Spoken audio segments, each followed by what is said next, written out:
Yes, very good afternoon, friends. Welcome to Sundar innovations. మిత్రులారా, మనం ఈరోజు Sundar carbon anti dot plus టెక్నాలజీని మనం రీనాల్డ్ ఏం వెహికల్ బాబు ఇది కిగర్ అనే వెహికల్కి చేస్తున్నాం మిత్రులారా.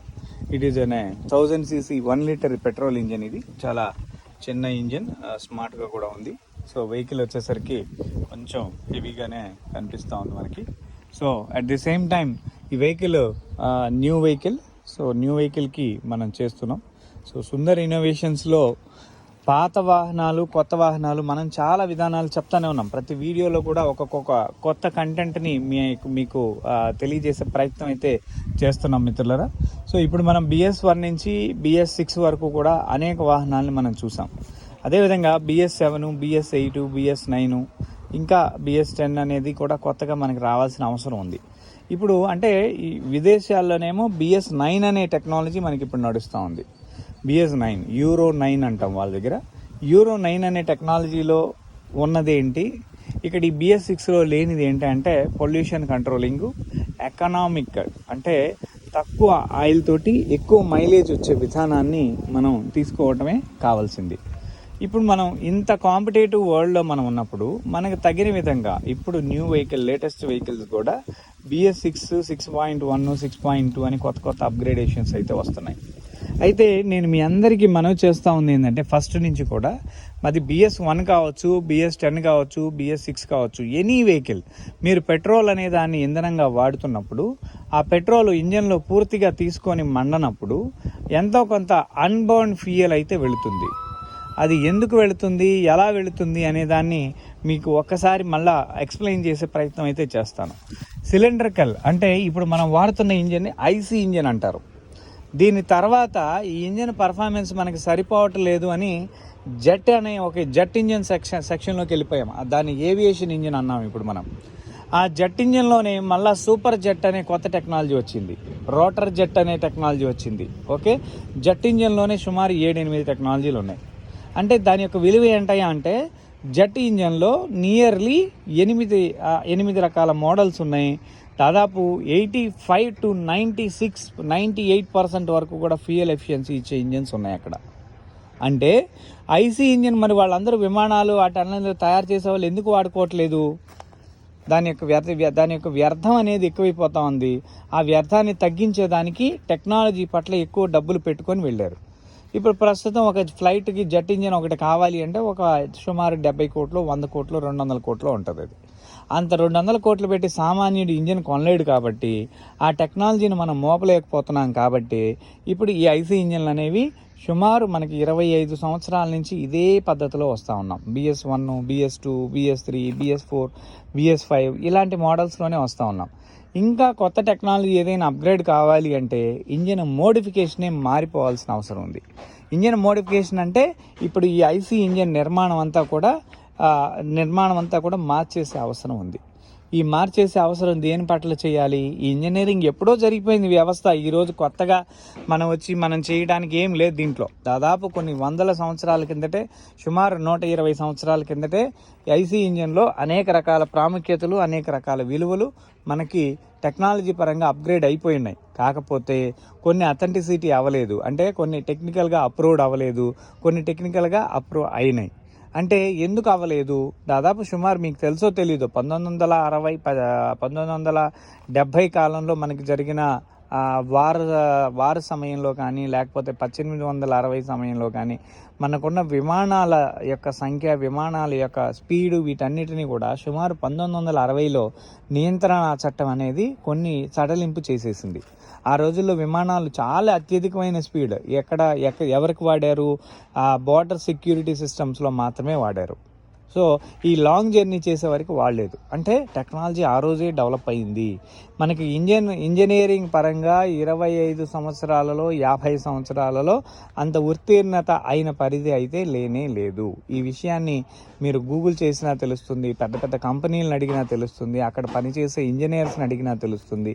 ఈరోజు కూడా మెకానికల్ ఇంజనీర్, నాకు తెలిసి ఒక 40 సంవత్సరాల కిందట చదివిన ఒక మెకానికల్ ఇంజనీర్కి ఈరోజు ఇప్పుడు ప్రస్తుతం చదువుతున్న ఇంజనీరింగ్ సిలబస్కి పెద్ద తేడా తేడా ఏం లేదు, కొద్దిపాటి నానో సైన్స్ అభివృద్ధి చెందింది. అంటే పెట్రోకెమికల్ ఆ రోజు అదే పెట్రోల్ ఉంది, ఈ రోజు కూడా అదే పెట్రోల్ ఉంది, ఇంజిన్ అదే ఉంది, ఇదే ఉంది.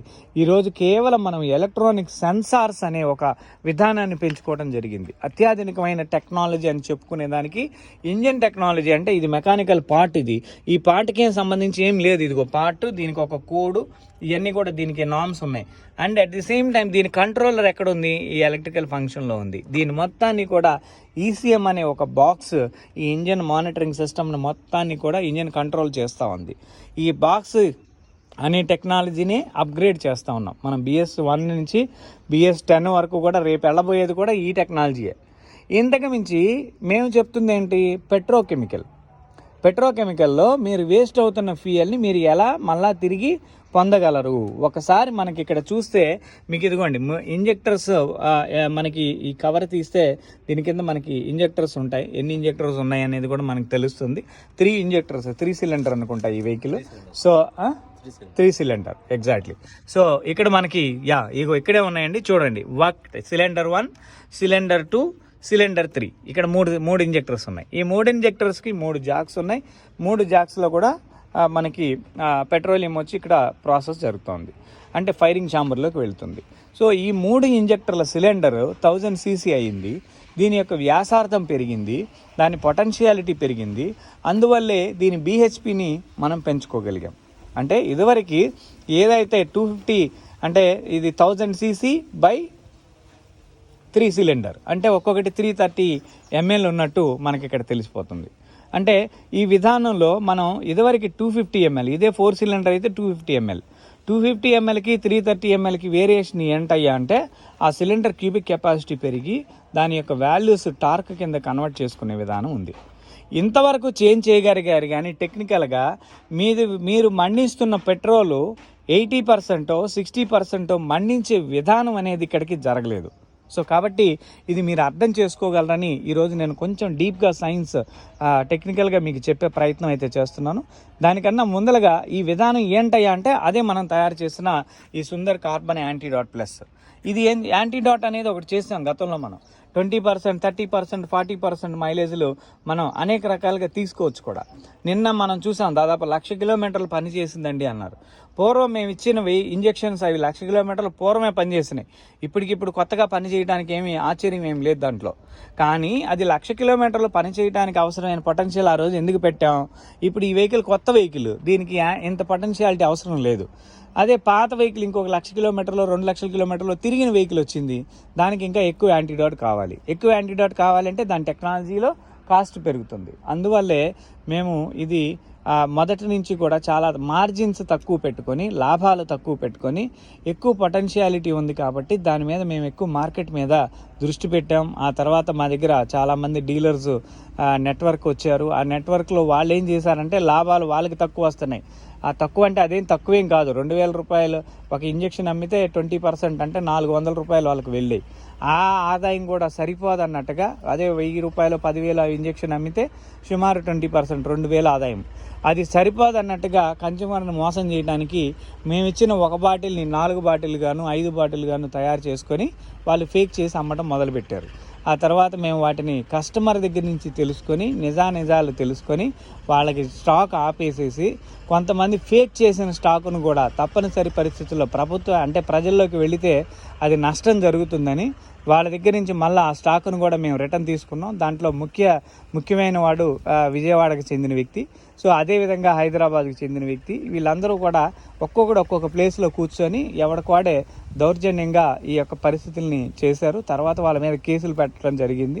ఇవన్నీ అనేక రకాల ఇబ్బందులు ఎదుర్కొన్నాం. ఎందుకు అంటే చిన్న చితక వ్యక్తులు, సామాన్యమైన వ్యక్తులు ఈ ఇన్వెన్షన్స్ చేయాలి అంటే ఎన్నో బాధలు ఉన్నాయి మిత్రులారా. ఎవడో సమస్య వస్తే ఆ సమస్యను మనం R&D చేస్తే ఖర్చు ఎవరికి అవుతుంది? మనకే అవుతుంది. సో అలాగే ఈరోజు స్థాయి అనేది క్షేత్రస్థాయిలో ఆటోమొబైల్ కంపెనీస్ చేయాలి. ఇవన్నీ కంపెనీ చేసే పరిస్థితుల్ని మేము తీసుకొని మేము దాన్ని ఒక పెద్ద సమస్యగా భావించి దాన్ని మేము R&D చేస్తూ దాని విధి విధానాలు సమాజానికి తెలియజేసే ప్రయత్నమే మీకు ఆ విధానాన్ని, వచ్చిన వాల్యూస్ని మీకు డెడికేట్ చేసే ప్రయత్నమే మేము చేస్తున్న వర్క్. సో కాబట్టి ఈ యొక్క వీడియో చూస్తున్న వారందరికీ కూడా షేర్ చేయండి. మంచి విషయాల్ని 10 మందికి తెలియజేసే ప్రయత్నం అయితే చేయండి. సో ఒకసారి వెహికల్ గురించి మనకి వెహికల్ ఓనర్ కూడా అందుబాటులో ఉన్నాడు. ఒకసారి వారితో కూడా మనం మాట్లాడే ప్రయత్నం చేద్దాం. చెప్పండి బ్రదర్, ఎక్కడి నుంచి వచ్చారు మీరు? నెల్లూరు నుంచి. నెల్లూరు. ఏం చేస్తుంటారు? Fire service. Yes, very good. మంచి సర్వీస్ చేస్తూ ఉన్నారు, ప్రజలకి అనుబంధమైన సర్వీస్ అది. సో ఎంతకాలం నుంచి ఉన్నారు ఫైర్ సర్వీస్లో? 7 years. 7 years. వెహికల్ ఎన్ని తీసుకున్నారు ఇప్పటి వరకు? అంటే ఆటోమొబైల్లో మీకున్న అనుభవాన్ని చెప్పండి ఒకసారి. నాది రెండో వెహికల్. ఈ రెండో వెహికల్. మొదటి వెహికల్ పరిస్థితి ఏంటి? అది ఇండిగో. సెకండ్ హ్యాండ్ లో తీసుకున్నా. మెయింటెనెన్స్కి బాగా ఖర్చు పెట్టారా? బాగా ఖర్చు పెట్టి కొత్త తీసుకున్నాను. అనుభవం ఎక్కువైపోయి ఇంక ఇది వద్దురా నాన్న, మాకు పాతది ఎక్కువ రిపేర్లు వస్తూ ఉన్నాయి అని చెప్పారు. ఎందుకు అది రిపేర్లు వస్తుందో మీరు చెప్పగలరా? మీ అనుభవంతో చెప్పండి. అంటే యాంటీడాట్ మీకు పరిచయం లేదు, జనరల్గా మీకున్న అనుభవంతో చెప్పండి. అసలు అది వెహికల్ అనేది రిపేర్లు ఎందుకు వచ్చింది ఎక్కువగా? బాగా ఎక్కువ ఇంజిన్కి సంబంధించి వాల్వ్స్, హెడ్, పిస్టను, లేకపోతే ఇంజెక్టర్లు, ఇవే ఎక్కువ ప్రాబ్లమ్స్. అవే కదా. సో దానిలో ఏం ప్రాబ్లం వస్తుంది? ఎందుకు వస్తుంది? కార్బన్ ఇంజన్లో ప్రొడ్యూస్ అవటం చేత. ఇంజన్ మండకపోతే ఇంజన్లో కార్బన్ వస్తుందా? ఇప్పుడు ఈ బండి కొత్త బండి అండి, దీన్ని కదిలికుండా షోరూమ్ మెయింటెనెన్స్లో పెడితే దీనిలో కార్బన్ వస్తుందా? రాదు. ఇంక ఇది రిపేర్ ఎందుకు వస్తుంది? రాదు. సో ఏఆర్ఐ కండిషన్స్లో కొత్త వెహికల్స్ అది ఎంత మైలేజ్ వస్తుంది, ఎంత పర్ఫార్మెన్స్ ఇస్తుంది అనేది వాళ్ళు వేసిస్తున్నారు. కానీ మన దగ్గరికి తిరిగి వచ్చిన తర్వాత ఆ వాల్యూస్ పడిపోతున్నాయే. యాజ్ పర్లా ఈ వెహికల్ ఎంత మైలేజ్ రావాలి? 18 రావాలి. షోరూమ్ మెయింటైన్ చేసిందేగా, చెప్పిందేగా, షోరూమ్ చెప్పింది. ఇప్పుడు వస్తుందండి మీకు? రావట్లేదు. దాని రీజన్ ఏంటో చెప్పండి నాకు, మీకున్న అనుభవంలో చెప్పండి, పర్లేదు. వెహికల్ రన్నింగ్ అవ్వాలి అని చెప్తారు వాళ్ళు కదా. రన్నింగ్ అవ్వాలి అంటే ఓకే, పార్ట్ అనేది కొంచెం తిరిగి ఫ్రీజింగ్ కండిషన్ నుంచి ఫ్రీ కండిషన్కి వస్తుంది అనేది వాళ్ళ అర్థం. ఓకే, బాగానే ఉంది. వెహికల్ రన్నింగ్ అయిన తర్వాతకి మనకి మైలేజ్ 100% 18 యాక్యురేట్ వస్తుందా రాదా అనేది మనకి తెలియదు. కానీ మనకి ఇప్పుడు నష్టపోతున్నాం కదా. 10,000 కిలోమీటర్లు రన్ అవ్వాలని అనుకుందాం కదా. ఇప్పుడు ఒక 5,000 తిరిగింది కదా. 5,000 18 12 వస్తే నష్టం ఎవడికి? కన్జ్యూమర్కి. ఈ నష్టాన్ని మనం బేర్ చేయగలుగుతామా? 10,000 కిలోమీటర్లకు 6 కిలోమీటర్లు మీరు నష్టపోయారంటే సుమారు ఎంత నష్టపోయినట్టు? మీరు 6 కిలోమీటర్లు నష్టపోయారు అంతే. మీరు 12 వస్తుంది, 6 కిలోమీటర్లు నష్టపోయారు. 50% మైలేజ్ పోయింది మీకు. ఇప్పుడు 10,000 కిలోమీటర్లకి మీకు యావరేజ్ 5,000 కిలోమీటర్లు నష్టపోయారు మీరు.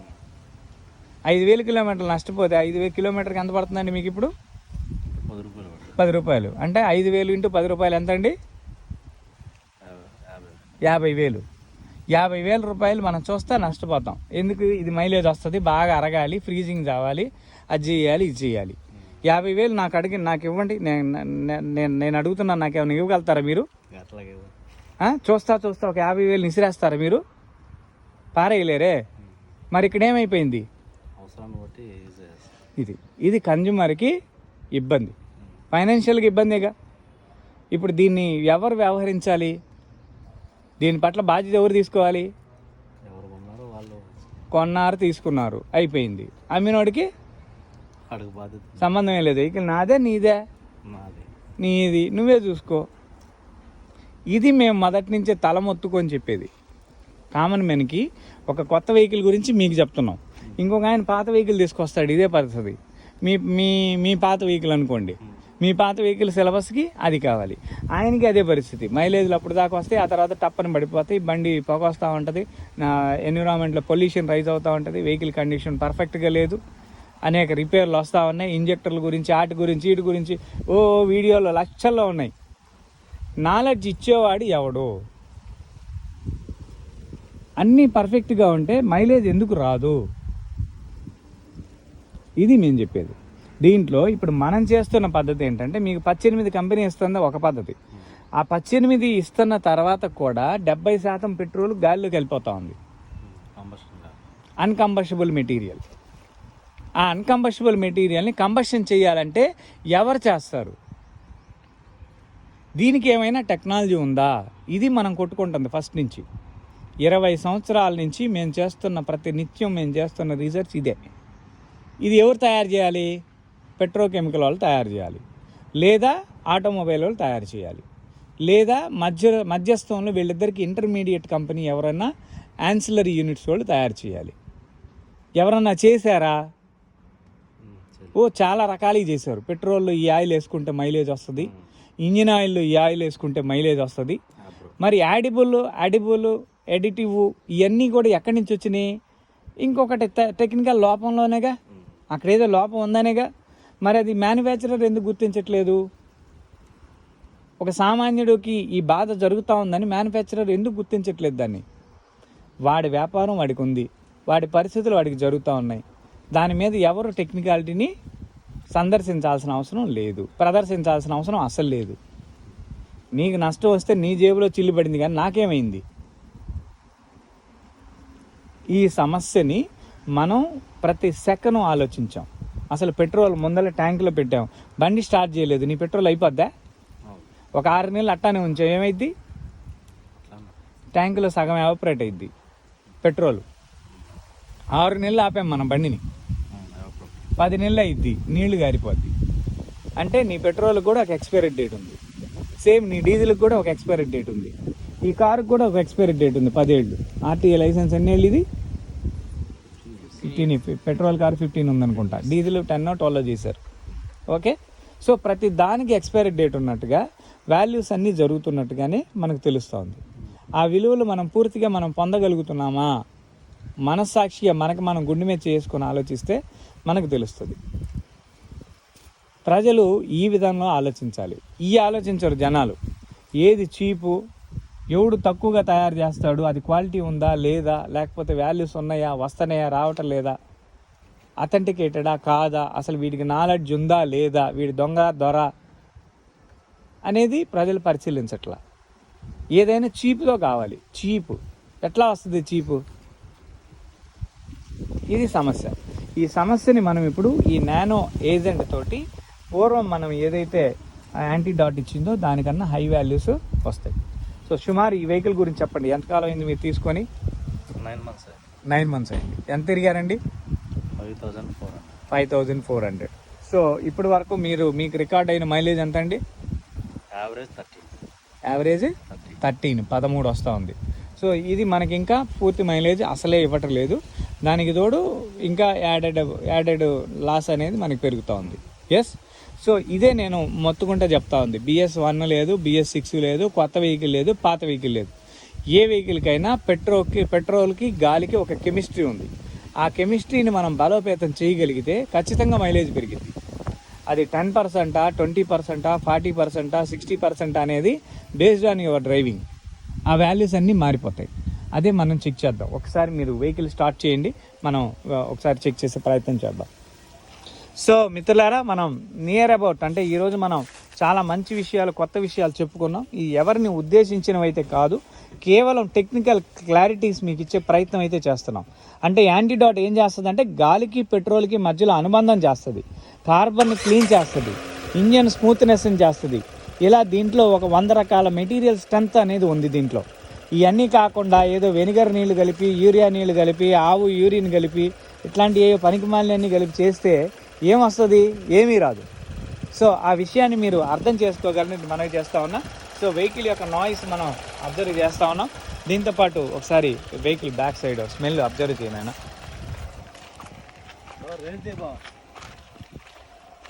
అయ్యా రైట్ చేయనైనా, రైట్ చేయండి.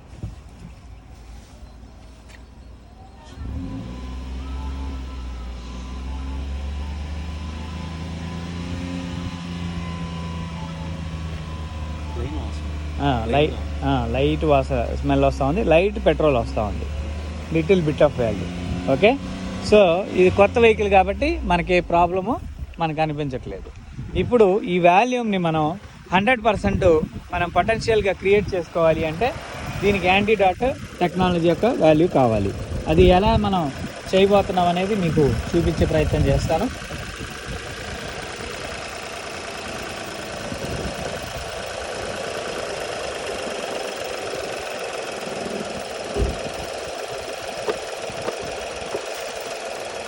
పట్టుకోండి.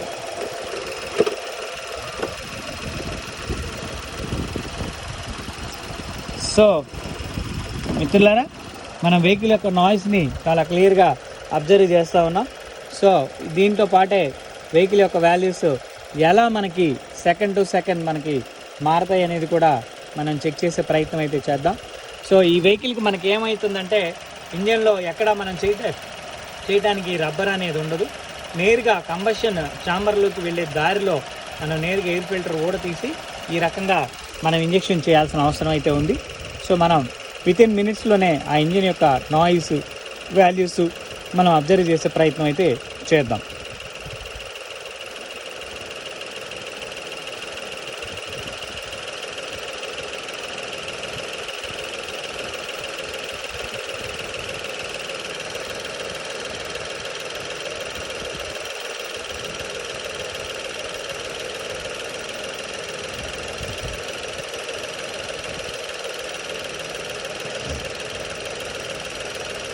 సో సాధారణంగా ప్రతి వాహనదారుడు అనుకుంటుంది ఏంటంటే నా వెహికల్కి ఏం లే, ఇప్పుడు తిరుగుతుంది, ఇది బాగానే ఉంది, ఇదేం కాదు అనే ఒక విషయానికి వస్తున్నారు. అందరికీ తెలియాల్సిన విషయం వెహికల్ అనేది పారామెట్రిక్ అంటే పీరియాడికల్ సర్వీస్ అనేది చాలా కావాల్సిందే. ఈ పారామెట్రికల్ కండిషన్స్లో వెహికల్ అనేక రకాల ప్రాబ్లమ్స్ ఫేస్ చేస్తుంది. ఎందువల్ల ఫేస్ చేస్తుంది? ఇంజన్లో ప్రొడ్యూస్ అయ్యే కార్బన్ శాతం వల్లే ఇంజన్ అనేక రిపేర్లు వస్తుంది. సో ఇన్ని టెక్నాలజీస్ వాడగలిగిన వ్యక్తి, ఇన్ని సెన్సార్లు పెట్టగలిగిన వ్యక్తి ఏ రోజుకి ఆ రోజు ఇంజన్ క్లీన్ చేసుకొని బిగించుకునే విధానం ఏమైనా ఉందా? కానీ ఆటో మన మొబైల్లో కూడా ఉంది చాలా క్లియర్గా. ఏదైనా జంక్ ఫైల్స్ ఏమైనా ఉంటే ఇమ్మీడియట్గా మనం డిలీట్ చేసే సిస్టమ్ అయితే మనకు ఒకటి ఉంది మొబైల్లో. అదేవిధంగా ఈ యొక్క ఆటోమొబైల్లో కూడా మనకి అలాంటి ఒక గొప్ప సిస్టమ్ ఏదైనా ఒకటి వస్తే ఇంజన్లో ఉండే కార్బన్స్ అప్పటికప్పుడు క్లీన్ చేసుకోగలిగితే ఇంజన్ వాల్యూస్ అనేవి 100% మెరుగవుతాయి. సో అలాంటి సిస్టమ్ ఈ రోజుకి కూడా లేదనే మీ అందరూ తెలుసుకోవాల్సిన అవసరం ఉంది. సో ఆ విషయాన్ని మేము ఐడెంటిఫై చేసి దాన్ని ఆటోమేటిక్గా ఎప్పటికప్పుడు కార్బన్ అనే దాన్ని క్లీన్ చేయటం ఇవన్నీ చేయడం కన్నా అసలు కార్బన్ ఏర్పడకుండా చేస్తే పోలే అనే విధానాన్ని ఈ యొక్క నానో టెక్నాలజీ, ఈ సుందర్ కార్బన్ యాంటీడాట్ ప్లస్ అనే ఈ కొత్త మెటీరియల్, ఇంకా మనం బాక్స్ ప్యాకింగ్స్ ఇలాంటివి కూడా ఇంకా సిద్ధం చేయలేదు. సో ఆ మెటీరియల్ మనం ఇప్పటికే దాదాపు 1000 వెహికల్స్కి మనం చేస్తున్నాం. ప్రతిదీ కూడా మీకు లైవ్లో చూపించే ప్రయత్నం అయితే చేస్తూ ఉన్నాం. ఈ విధానాన్ని మీ అందరూ కూడా అర్థం చేసుకోగలరని నేను ప్రతిసారి కూడా మీకు మనవి చేసే రిపీట్ చేసే విధానం అయితే రిపీట్ చేస్తూ ఉన్నాను. సో వెహికల్లో ఉండే టెక్నికాలిటీని మనం ఈ రోజుకి కూడా ఎంతవరకు మనం తీసుకున్నాము అంటే కేవలం అమ్మే వ్యక్తి వరకు లేదంటే కొనే వ్యక్తి అవసరం వరకు మాత్రమే ఉంది. సో దీన్ని మెయింటెనెన్స్ భారీ నుంచి మనం తప్పించుకోవాలి, దానికి ఏమైనా అవకాశం ఉందా అంటే ఎట్టి పరిస్థితుల్లో మనకి లేదనే చూపిస్తున్నారు ఈ రోజుకి కూడా. ఈ లేదు అనే పదాన్ని మనం ఉన్నది అని తీసుకొచ్చి దాని తాలూకు అనేక ఇంజన్ పట్ల అనేక రకాల మెటీరియల్స్ పట్ల మనం రీసెర్చ్ చేసి మనం సమాజానికి ఇచ్చే ప్రయత్నం అయితే చేస్తున్నాం మిత్రులారా. సో దాన్నే మీకు లైవ్లో మీకు ప్రతిస్పందన ఎలా ఉంది, దాని యొక్క విలువలు ఎలా ఉన్నాయనే దాన్ని కూడా మీకు లైవ్లో చూపించే ప్రయత్నం చేస్తూ ఉన్నాను. సో ఇక్కడ మనకు జరుగుతుంది ఏంటంటే ఇంజన్ క్లీనింగ్ ఒక్కటే కాదు, ఇంజన్తో గుడ్ కంబషన్ జరగాలి. ఆ గుడ్ కంబషన్ వాల్యూస్ని ఈ నానో సైన్స్ అభివృద్ధి చేస్తుంది. అదేవిధంగా ఇంజన్ యొక్క లైఫ్ సైన్స్ అనేది దేని మీద ఆధారపడి ఉంది? ఇంజన్లో ప్రొడ్యూస్ అయ్యే కార్బన్ మీద. కాబట్టి అది 15 ఏళ్ళకి ఇంజన్ యొక్క లైఫే పోతా ఉందని చెప్తున్నారు. ఎందుకంటే బయట ఉన్న మెటల్ అంతా ఎంఎస్ మెటలు, లోపల ఉన్న మెటల్ అంతా కూడా MS metal, and vehicle design చేయగలిగిందేమో అల్యూమినియం మెటలు.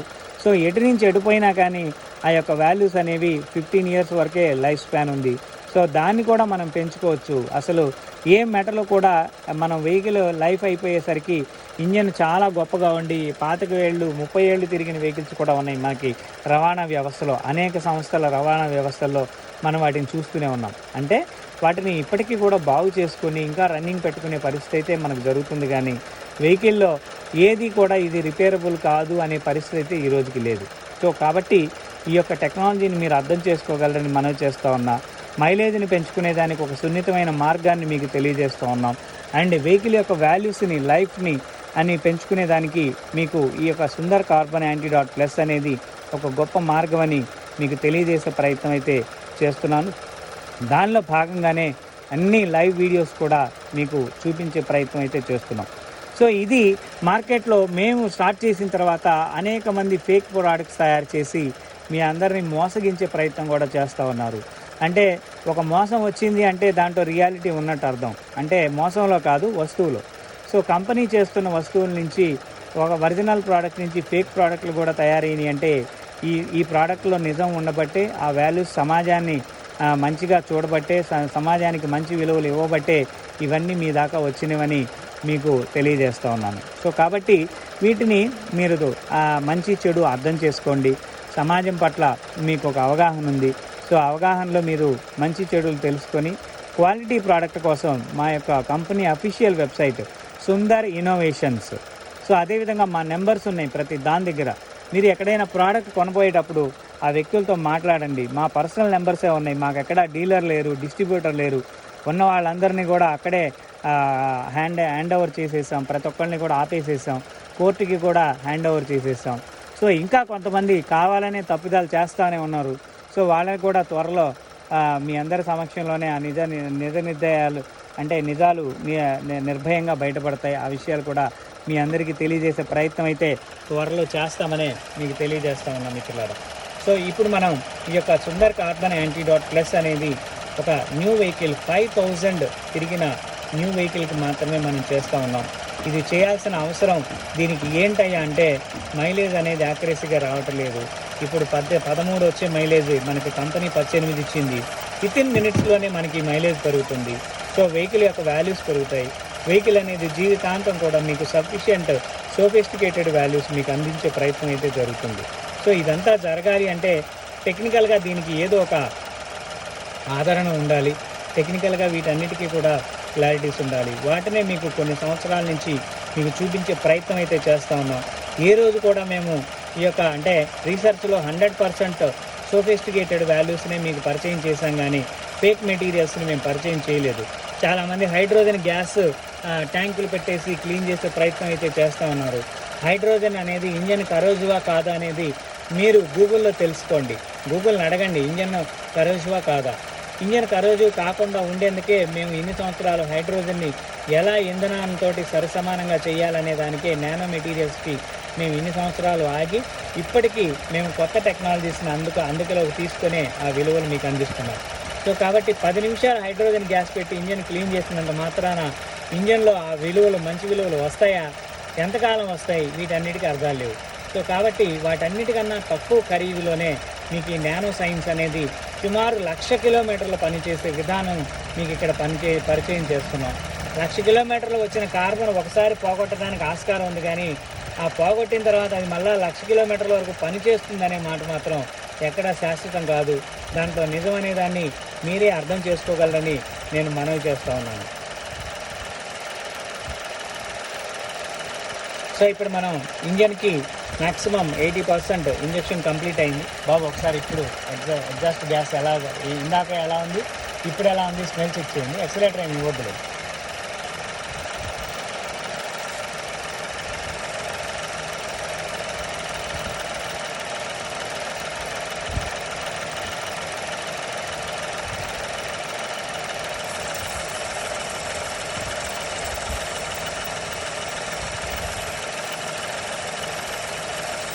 సో మిత్రులారా, మనం ఈ యొక్క వాహనానికి మ్యాక్సిమం ఇంజెక్షన్ అయితే కంప్లీట్ అయిపోయింది. నార్మల్ 100. ఓకే,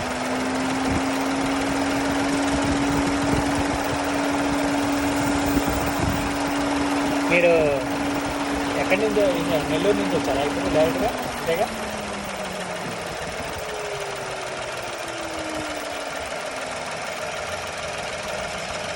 ఇందాక ఇంజన్ ఎంత వేడిగా ఉంది, ఇప్పుడు ఎలా ఉంది ఒకసారి చూడండి అన్న. చేయబెట్టి చూడు ఇంజన్ మీద.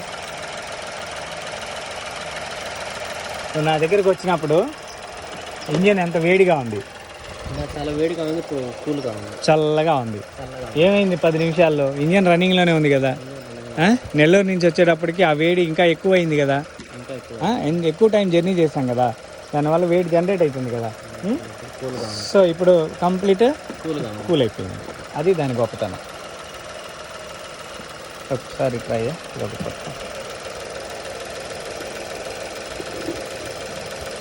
పట్టుకో.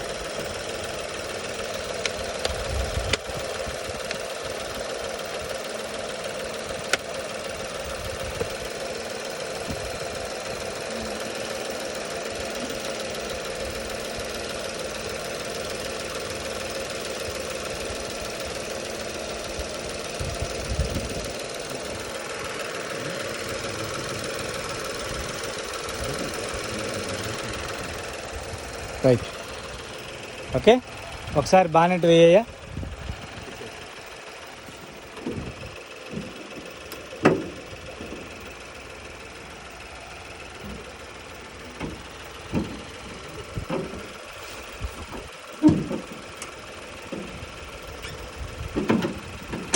రైట్, ఎలా ఉంది ఇందాడికి ఇప్పటికి సౌండ్? సౌండ్ చాలా తగ్గింది. కొత్త బండి మంది, మనం అనుకుంటున్నాం మనది కొత్త బండి అని, కానీ బండిలో రావాల్సిన వేరియంట్ ఇది జరిగితేనే వస్తుంది. ఓకే, ఇందాక బండి మూవ్ చేసావు కదా, వితౌట్ యాక్సలరేషన్లో జస్ట్ అలాగ ముందలకి వెనక్కి మూవ్ చేయి, నీకు ఆ వెహికల్ కంఫర్ట్ అర్థమైపోద్ది. ఇప్పుడు